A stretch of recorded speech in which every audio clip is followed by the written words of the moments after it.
'Di ba takot na takot talaga 'to si Sara Duterte. Paano ba naman? Pinasubpoena po ang BIR para makuha yung tax records ni Sara Duterte at ng kanyang asawa na si Mans Carpio. Included po diyan yung 2 decades of income tax returns para po sa ongoing impeachment proceedings.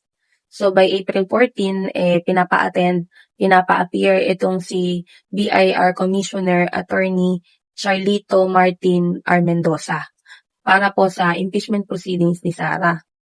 Kung matatandaan nyo, hindi lang po BIR, hindi lang COA, hindi lang Ombudsman.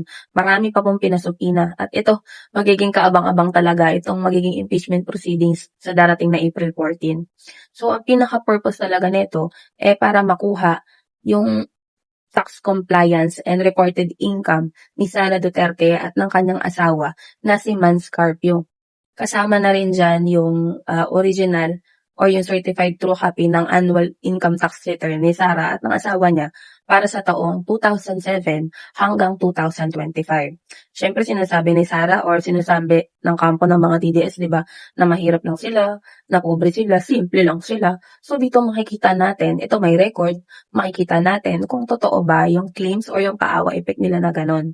Dito natin makikita kung gaano kalaki ang figures talaga. Kasi 'di ba, takot na takot nga sila mabuksan nga lang yung bank account.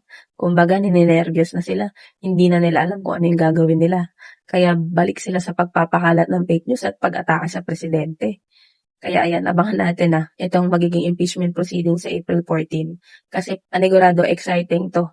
Dahil dito maririnig at makikita natin kung malinis ba talaga si Sara Duterte tulad ng claims niya mismo at ng kanyang mga taga-suporta.